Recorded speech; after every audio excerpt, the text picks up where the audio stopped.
Dear students, welcome to my YouTube channel Attaria Public School.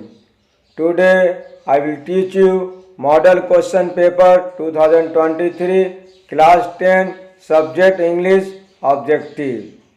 Dear students, आज आप model question paper में 2023 का subject English objective पढ़ेंगे. Read the passage given below. नीचे जो passage दिया हुआ है उसको पढ़ना है and choose the correct option. और करेक्ट ऑप्शन को चूज करना है टू आंसर द क्वेश्चन का आंसर देने के लिए. Valley of flowers is a national park in Uttarakhand, India. फूलों की घाटी भारत के उत्तराखंड में एक राष्ट्रीय उद्यान है. फूलों की वादी उत्तराखंड भारत में एक कौमी पार्क है, एक नेशनल पार्क है. This valley is famous for charming meadows of alpine flowers. यह घाटी मनमोहक के लिए प्रसिद्ध है, अल्पाइन फूलों की घास का मैदान. यह वादी दिलकश के लिए मशहूर है, अल्पाइन फूलों के घास का मैदान. Myriad alpine flowers make this palace a colorful paradise. असंख्य अल्पाइन फूल इस जगह को रंगीन स्वर्ग बनाते हैं. हजारों अल्पाइन फूल इस जगह को रंगीन जन्नत बनाते हैं. This beautiful valley is also a world heritage site with its pristine beauty and mystical surrounding which attracts nature lovers, photographers and botanists. यह सुंदर घाटी अपनी प्राचीन सुंदरता और रहस्यमयता के साथ एक विश्व विरासत स्थल भी है जो प्रकृति प्रेमियों, फोटोग्राफरों और वनस्पति विज्ञानियों को आकर्षित करता है. Valley of flower is bifurcated by Pushpavati river. फूलों की घाटी को पुष्पावती नदी दो भागों में बांटती है. फूलों की वादी को दरियाए पुष्पावती दो हिस्सों में तकसीम करती है. This valley is one of the famous trekking destination in India. यह वादी हिंदुस्तान की मशहूर ट्रैकिंग मंजिलों में से एक है. The Valley of Flower is a 3 kilometer climb from घंगरिया. फूलों की वादी घंगरिया से 3 किलोमीटर की चढ़ाई पर है. One cannot stay at the Valley of Flowers, therefore घंगरिया remains an ideal place to relax and sleep.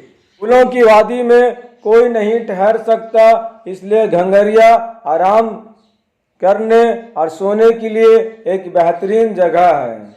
The valley is covered with snow for most of the year. वादी साल के बेशतर वक्त तक बर्फ से ढकी रहती है. It opens on 1 June every year for visitors. यह हर साल 1 जून को आगंतुकों के लिए खुलता है. यह हर साल 1 जून को जायरीन के लिए खुलता है. डियर स्टूडेंट्स, ये पैसेज आपको पढ़ के बताया गया है. पैसेज को आपको बार बार रीड करना है और पढ़कर क्वेश्चन फाइंड करने का कोशिश करना है. पैसेज को 2-3 बार पढ़ के समझना है और जो क्वेश्चन उसके अकॉर्डिंग आंसर फाइंड करने की कोशिश करना है. Question number 1, the value of flower is in dash. The correct answer is option number B, Uttarakhand. Question number 1 का आंसर हो गया the valley of flower is in Uttarakhand. फूलों की घाटी, फूलों की वादी उत्तराखंड में है. Question number 2, why is the valley famous for. यह घाटी क्यों प्रसिद्ध है, यह वादी क्यों मशहूर है. The correct answer is option number D. This valley is famous for alpine flowers. यह घाटी अल्पाइन फूलों के लिए प्रसिद्ध है. यह वादी अल्पाइन फूलों के लिए मशहूर है. Now question number 3. Why this valley is a World Heritage Site? यह घाटी विश्व धरोहर स्थल क्यों है? यह वादी आलमी सकाफती वर्षा क्यों है?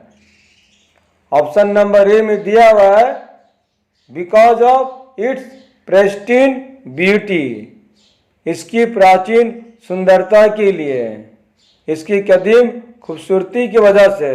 ऑप्शन बी में है because of its mystical surrounding, क्योंकि इसका रहस्यमय परिवेश है, क्योंकि इसका सूफियाना माहौल है। Therefore option number C is the correct answer, both A and B. Now question number 4. The visitors have to stay in Ghangaria because, आगंतुकों को घंगरिया में रहना पड़ता है क्योंकि, ज़ायरीन को घंगरिया में रहना पड़ता है क्योंकि। Option number A the valley of flowers is a haunted place, फूलों की वादी एक भूतहा जगह है। Option number B one can not stay at the valley of flowers, कोई फूलों की घाटी में नहीं रह सकता है। Option number C Ghangaria is an ideal place to relax and sleep, Ghangaria आराम करने और सोने के लिए एक आदर्श जगह है, एक बेहतरीन जगह है।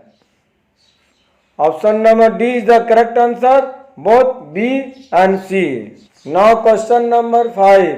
When does the valley of flowers open for the visitors, पर्यटकों के लिए फूलों की घाटी कब खुलती है? फूलों की वादी सयाहों के लिए कब खुलती है? The correct answer is option number B 1 June. Now question number 6. Which word means divided into 2 separate parts, किस शब्द का अर्थ 2 अलग अलग भागों में विभाजित है? ऑप्शन नंबर ए में चार्मिंग, चार्मिंग का मतलब है दिलकश, सुंदर, मन भावन। ऑप्शन नंबर बी में दिया बाइफरकेटेड, मतलब 2 अलग अलग भागों में विभाजित, तकसीम।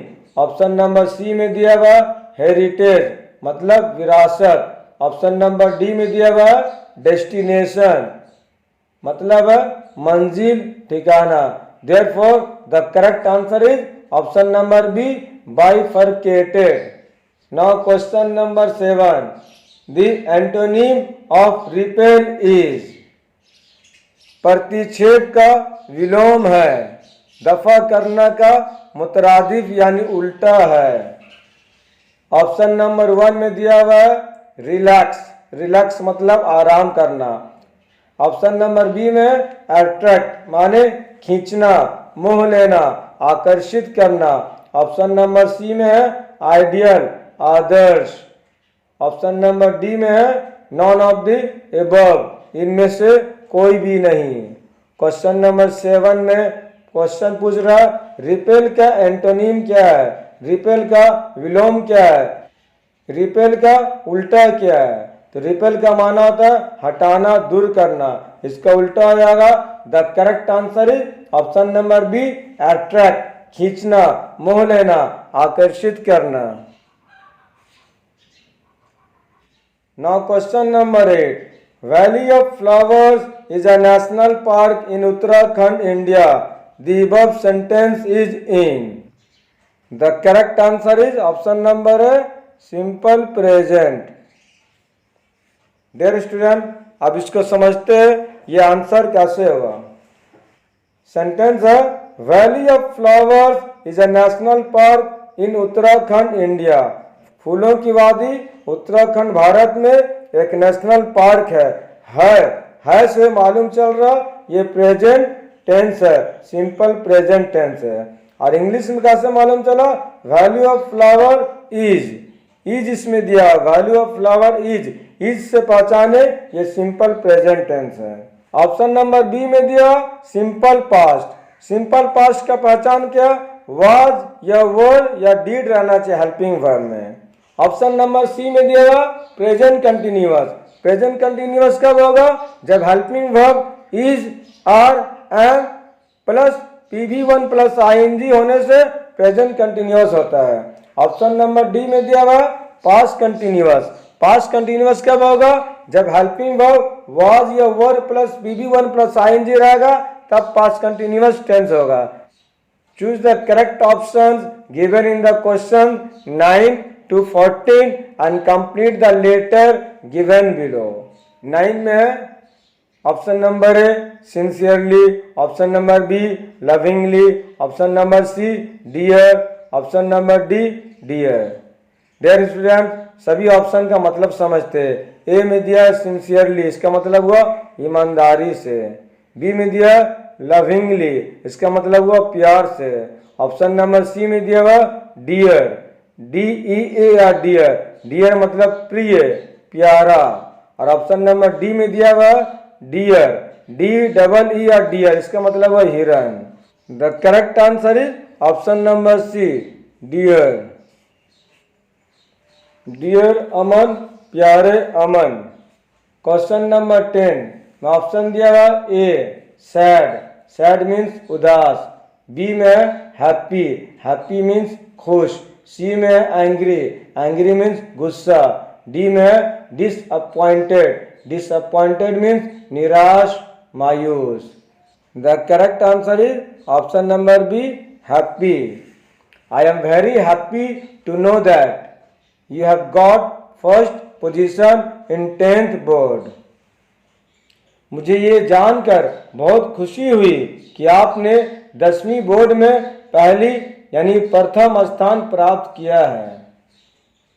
Question number 11, option number A find, find का मतलब है पाना। ऑप्शन नंबर बी, बी में दिया रिसीव, रिसीव मीन्स प्राप्त करना, हासिल करना। ऑप्शन नंबर सी में प्राउड, प्राउड माने गर्व, फख्र। The correct answer is option number A find. We are very happy to find your name in the merit list. Question number 12 का ऑप्शन ए में दिया गिवन, गिवन का मतलब दिया गया। ऑप्शन नंबर बी, बी में दिया फेल्ड, फेल्ड माने नाकाम, असफल। सी में दिया क्राउंड, क्राउंड माने ताज पहनाया। ऑप्शन नंबर डी में दिया none of these. The correct answer is option number C crowned. Your dedication and hard work has crowned with success. आपकी लगन और कड़ी मेहनत ने सफलता का ताज पहनाया। क्वेश्चन नंबर 13 का ऑप्शन ए में है डिस्करेजेस, हिम्मत तोड़ना। ऑप्शन बी में दिया हुआ इनकरेजेस, हिम्मत बढ़ाना। ऑप्शन नंबर सी में दिया है जीलस, ईर्ष्या, हासिद। ऑप्शन नंबर डी में दिया हुआ हेट, नफरत। Therefore the correct answer is option number B encourages, हिम्मत बढ़ाना। Your success encourages me and gives me inspiration. आपकी सफलता मुझे प्रोत्साहित करती है और मुझे प्रेरणा देती है। क्वेश्चन नंबर 14 का ऑप्शन ए में दिया है लविंग, ऑप्शन बी में दिया है लविंगली, ऑप्शन नंबर सी में दिया फेथफुल्ली, ईमानदारी से। ऑप्शन नंबर डी में दिया ओबीडियंटली, आज्ञाकारी, फरमाबरदारी से। The correct answer is option number A loving. Your loving friend, आपका प्यारा दोस्त। Number 3, choose the correct option. Correct option को चूज कीजिए and answer the following question, और क्वेश्चन का आंसर दीजिए। Question number 15, the children are making noise in the class. बच्चे कक्षा में शोर कर रहे हैं। The correct answer is option number D present continuous, क्योंकि इसका पहचान है helping verb is are am plus PV1 plus ING। और हिंदी में पहचान है रहा है, रही है, रहा हूँ, रही हूँ। Question number 16, the passive voice of mister Sharma is making a film is. Option number A is the correct answer. A film is being made by mister Sharma. ये क्यों? ऑप्शन नंबर ए क्यों करेक्ट ऑप्शन है, क्योंकि mister Sharma is making a film, ये present continuous tense है। अब present continuous में active voice से पैसिव वॉइस बनाने में क्या करते हैं, बीइंग जोड़ते हैं, हेल्पिंग वर्ब इज आर के बाद हेल्पिंग वर्ब इज के बाद बीइंग ऐड करेंगे और जो वर्ब है उसको वर्ब 3 फॉर्म में चेंज करना है। तो ऑप्शन नंबर ए में इज के बाद बीइंग है और मेड वर्ब 3 आया है। Therefore, a film is being made by Mr. Sharma is the correct option. Now question number 17. The passive voice of who wrote this book? The correct answer is option number C. By whom was this book written? WH interrogative sentence का active से passive बनाने का तरीका bye whom से start होना चाहिए, और क्योंकि ये सेंटेंस पास्ट टेंस में इसीलिए हेल्पिंग वर्ब वाज लिया गया है। Therefore the correct answer is option number C, by whom was this book written. Now question number 18. Look, that man dash to open the door of your house. The correct answer is option number B, is trying. Option number B में दिया है is trying, ये option correct है क्योंकि that man singular subject है। Therefore option number B is the correct option, is trying. Question number 19. The modal verb in I asked him if I dash see him is. The correct answer is option number D, could. अब इसे समझिए। Question number 19 में इसका मतलब हुआ I asked him if I could see him. मैंने उससे पूछा कि क्या मैं उसे देख सकता हूँ। Question number 20.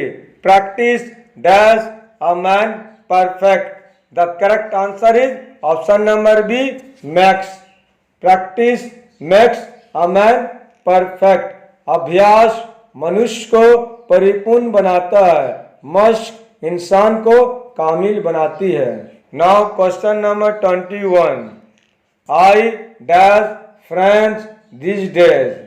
The correct answer is option number C, I am learning. I am learning French this days, क्योंकि दिस डेज से प्रेजेंट टाइम पता चल रहा है, is therefore I am learning is the correct answer. I am learning French this days. मैं इन दिनों फ्रेंच सीख रहा हूँ. Question number 22. Look, she is the girl dash stood first in her class. The correct answer is option number A, who.